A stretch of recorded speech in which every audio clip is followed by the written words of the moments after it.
top secret U.S. Navy detection system designed to spot enemy submarines first heard the Titan's submersible implosion days ago. Well, I guess it's not top secret anymore. Hello and welcome to True Crime Rocket Science, the most authentic voice in true crime. In this episode, we want to talk about this idea of legal culpability, right? Is there any willfulness? And the definition then becomes very important. What is the definition of willfulness? Well, in terms of negligence, willful neglect means conscious, intentional failure or reckless indifference to the obligation to comply with some specific provision, in this case, industry standards. Before we get to that, if you haven't subscribed to the channel, please do. If you're enjoying this episode, please like, share, leave a comment, and let's get started. Oh, by the way, before we do get started, just an error in the previous episode. I said that the Victor 6000 was the robot, the ROV, that found the debris, and it was actually the Odysseus 6000 or 6K. Both ROVs look at face value similar. They both have kind of a yellow housing around it, but obviously they are different. And the one is made, has a French manufacturer, while the other one, I think, is made in Canada by a company based in Cape Cod called Pelagic Research Services. It's one of 6 companies pre-qualified by the University of Victoria to provide ROV services. Now, 2 days ago, before the outcome was known, I wrote a script dealing with a scenario of carbon fiber failure and basically going into what we already knew, the legal and factual contextual fabric. And, the fact that it was not only an experimental, but folks in the industry said, well, it is a unsafe material. It did seem apparently unsafe. OceanGate also said that the craft that descended didn't use carbon fiber. Do you remember? Do you remember that? And at the time I was saying, I'm wondering whether it did. Well, now we know for certain it did. Now, according to some of the legal documents, quote, OceanGate was in the process of developing an experimental submersible named Cyclops 2, or the Titan. The Titan utilized carbon fiber rather than a metallic composition in its hull. When they talk about metallic, they're talking about titanium, which is a metal. OceanGate intended the experimental Titan to carry passengers and dive to extreme depths of 4,000 meters, a depth never before reached by an OceanGate manned submersible composed of carbon fiber, and for that matter, any other submersible. In this legal document, point number 9 refers to OceanGate holding a meeting at its facility in Everett, Washington, to discuss the imminent handover of the Titan from the engineering department to Lockridge's operations department.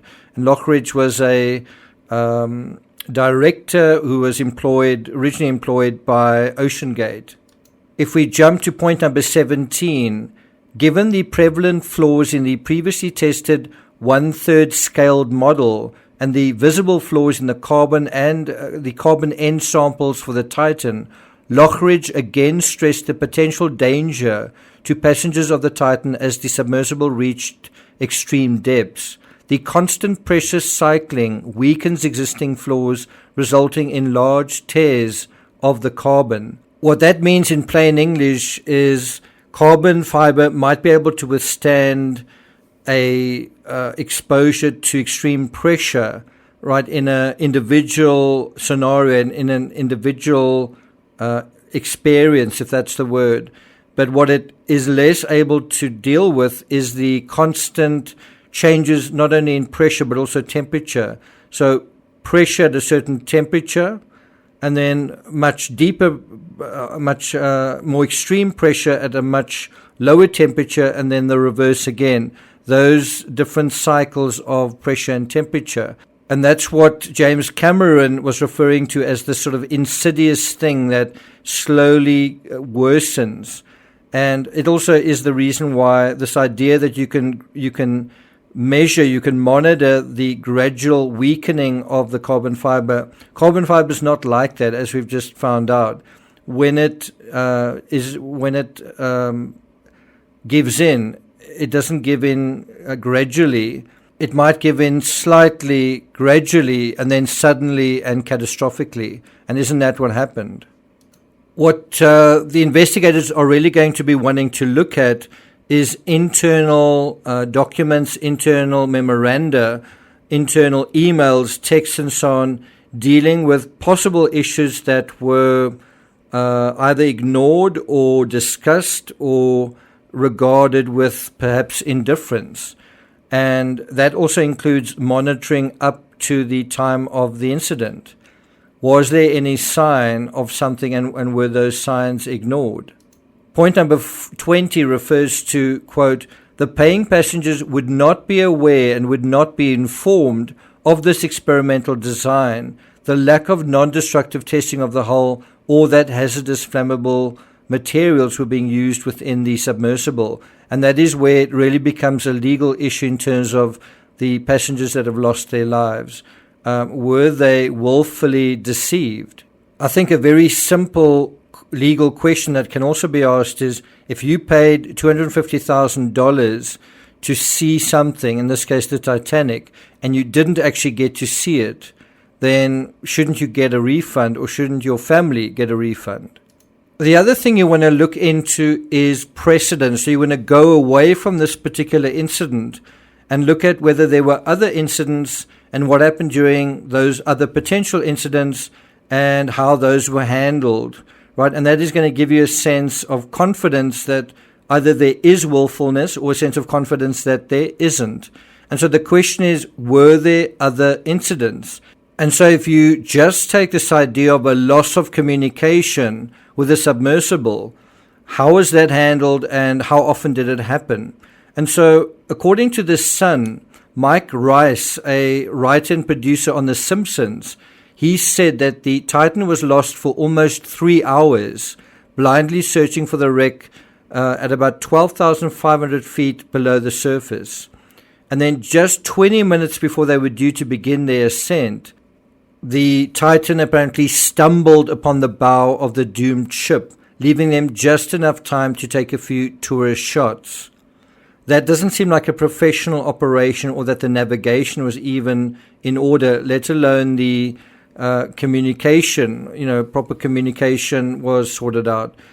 During each of the 3 dives that he did aboard the Titan sub, that was besides towards the Titanic, Rice told The Sun that the vessel ran into various communication and navigational issues, including, as we've just said, getting lost near the bow of the Titanic.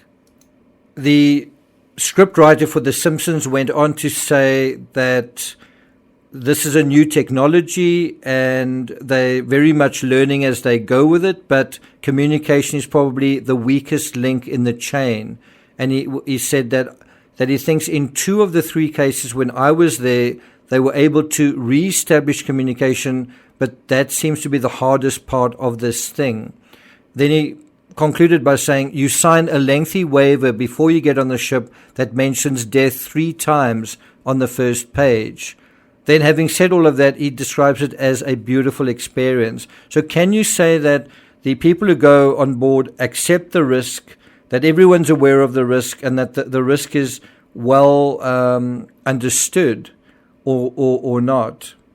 When we're dealing with an accident waiting to happen, which is to say, when there's a predictable pattern of accidents or incidents, then is it really an accident? If an accident isn't unexpected or surprising, but it's inevitable, then what are we talking about? David Pogue, a CBS reporter, said, I still don't know if I dodged a bullet and this thing has been problematic the whole time, or if it's been perfectly safe the whole time and this is just a freak accident. Well, what do you think Dave Pogue is thinking now? Dave Pogue traveled with the Titan about 6 months ago. He also witnessed the vehicle disappear for more than 2.5 hours on the ocean floor. He said that what happened on that occasion was that the sub itself got lost driving around in the dark trying to find the Titanic, and on that occasion they never actually found it. He explained that there's no GPS on the water, traditional radio doesn't work underwater, so the surface ship had to look down to see where everything is and relay instructions to the sub-pilot. And this is where the plot potentially thickens. He goes on to say that it got very quiet in the ship's control room, and much was made of the time that they shut off the ship's Wi-Fi. And they said, well, the company said it was an emergency and they needed all channels available. But he said the cynic in him said that, well, they didn't want people tweeting about the disaster that could be unfolding. Could you have had a similar thing like that happening on the Polar Prince during this, what was ultimately a disaster? Now, you might say communication failures are different to structural failures, but you could also say if you are, the way that you deal with small problems may also be the way that you deal with big problems or don't deal with them.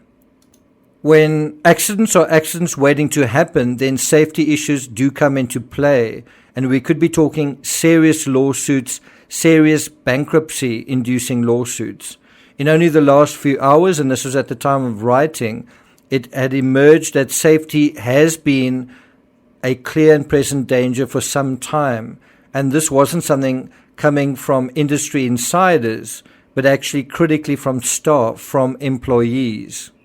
Interestingly, a few months after Lockridge was dismissed, remember it was an employee that criticized the safety aspect, the company published a blog post that laid out its reasons for not having Titan certified by the American Bureau of Shipping or a similar organization.